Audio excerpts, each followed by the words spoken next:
di seen lii nga xam ni mooy Ndiéné Média TV di seen boo xam ne dafa jóg ngir jàpp nañu si liggéey bi ñu fas yéene liggéeyal suñu jàmbar ja maam Cheikh Issa Diène. Ndiéné Média TV nag pour nga abonné ci lu yomb la da ngay dugg YouTube nga bind Ndiéné TV ñu andil la ko nga bës abonné laal cross bi ngir vidéo buñ dugal mu mën a wàcc sa téléphone direct kon ñi ngi saab si mam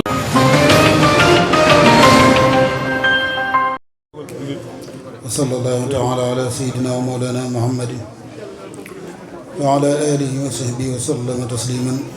la ilaha illa allah muhammadu rasulullah la ilaha illa allah muhammadu rasulullah la ilaha illa allah muhammadu rasulullah sallallahu taala alayhi wa sallam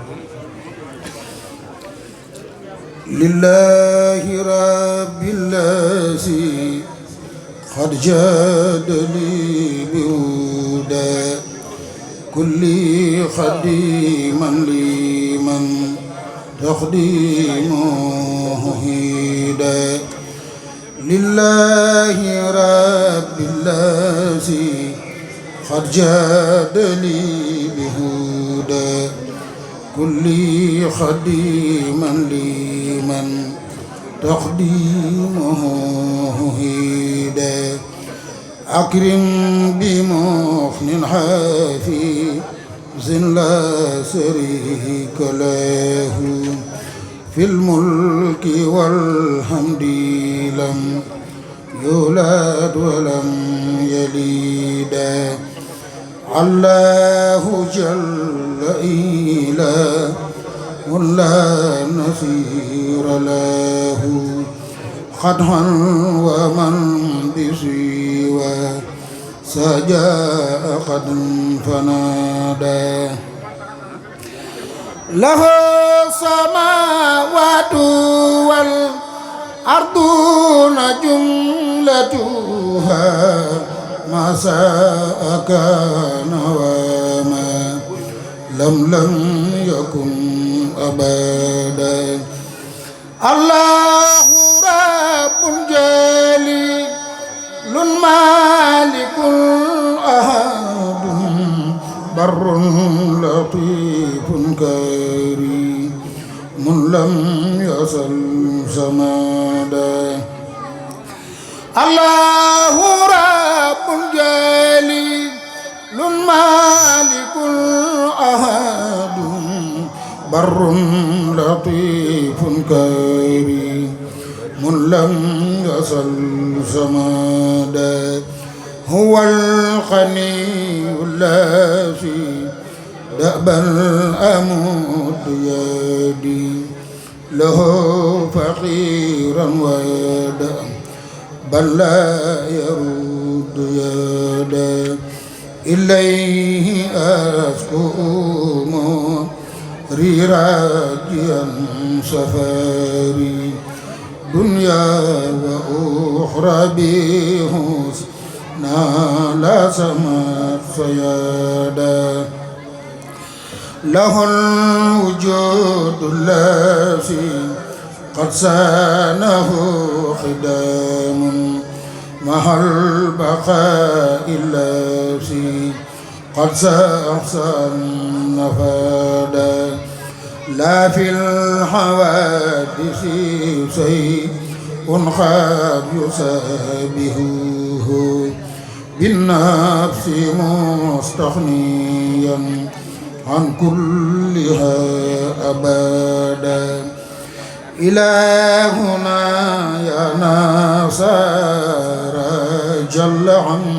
مسار توبوا له واتركوا تسليس والأوادا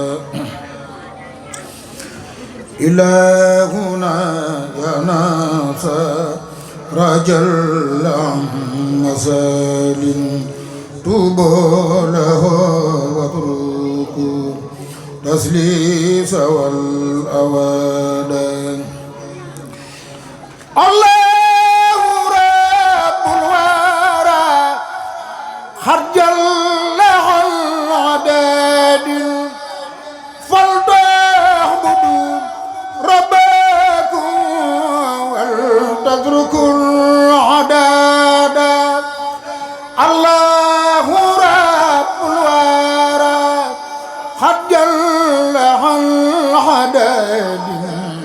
فلتعبدوا ربكم ولتتركوا الحداد له البرايا له الأفعال جملتها بالملك والحمد في دارين منفردا له قدر رعت فيكم مبقدا لكم ما لم تتوب له والله قد صحيدا هو الإله الذي قل له أبدا سخدمة للذي سرواه ما وجدا محمد سيدي سادات جملتهم صلى عليه بتسليم كما عبدا حاص الأمين من المولى نبوته خدما وآدم في سلسال قبل بيدا محمد خير من يمسي على خدم محمد خير من لله قد سجد مع محبتي المختار سيدنا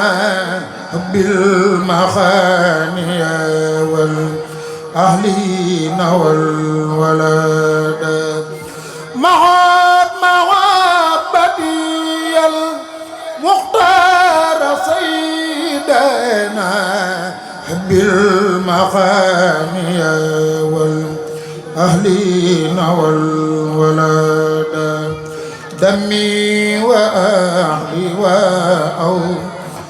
الفداء له عبدا قديما له مسكن لي سنادا رجوت في خدمات الماحي هنا وخادا جسلا عسيما يجر الأمن والرخادا سألت ربي به أن لا أخالفه عبدا قديما له كالصحب متحدا وجهت لله وجهي عنه مرتديا مع السفير الذي ينفي الخموم خدا له الشفاعة عند الله في الصفحاء يوم القيامة عبدا سيدا حمدا الله فضله خدما وخدمه دأبا وأكرما النهدي عندا له علي لوجه الله من سنتي إلى ارتفاعي عمدا ترى عددا له علي هدايا سهر نافلة لوجه ربي بحب قد برى الكبدا هداني الله بالهادي محمدنا وبالكتاب الذي قد جاء به فهدى صلى عليه بتسليم وكملني به قديما كمن لبى ومن صعدا لله جل خطابي بالصلاة على خير الورى من به عن إنك النفدا لله جل خطابي بالصلاة على خير الورى من به عن النفى النكدا للمصطفى اكتب صلاة يا كريم بلا عد وسلم عليه الدهر عيش بدا للمصطفى اكتب صلاة يا كريم بلا عبد وسلم عليه الدهر عيش بدا عجب دعائي به دنيا وآخرة وسق إلي به ما شئته مددا أنت المكون ما قد صرته أبدا ربا كريما ولم تولد ولم تلدا لك السماء والأراضي والهواء معا وكل ما شئته لا بد أن يردا لك الملوك مع الأتباع والوزراء ومن يعاصمك يلقى الويل والوخدا هب لي بكونك فتاحا وكونك وهابا فتوحا عباد صالحا صحدا تب يا إلهي بالماهي علي وكن دأبا به ماهيا عني لخا وددا عليه صل وسلم مع جماعته ورل به لي ما أختاره أبدا إليه بالآل والأصحاب في أبد سق الصلاة بتسليم كما اجتهدا للمنتخب اكتب صلاة لا نفاد لها مع السلام وسوق للحلم والرصدا أنت العليم الذي أذكر دلال له فليسرع الصدر واجعلني كثير هدى على حبيبك عني صل في أبد مع السلام ولينور به الخلدا للمجتبى اكتب صلاة لا انفسام لها مع السلام وليقلد به رخدا يا رب صل وسلم كل أزمنة على النبي ومن كانوا له عضدا عبلي به يا إلهي أن أجاوره بالقلب والروح في الدارين متحدا وقيتني عند أحدائي به ضررا ثني به كل ضر والحساب غدا سلم بحفظك قلبي ربي من مرض موحدا موقنا ولتكفني الوسدا لي سلم القلب من كفر ومن سلب ومن نفاق ودأبا صحيح الجسدا لجد ما فاق صني من لدنك بمن قد جاء بسكر الخدل للمتقين هدى محمد ولتسق خير الصلاة له في الآل والصحب من تفضيلهم هدى سبحان ربك رب العزة عما يصفون وسلام على المرسلين والحمد لله رب العالمين.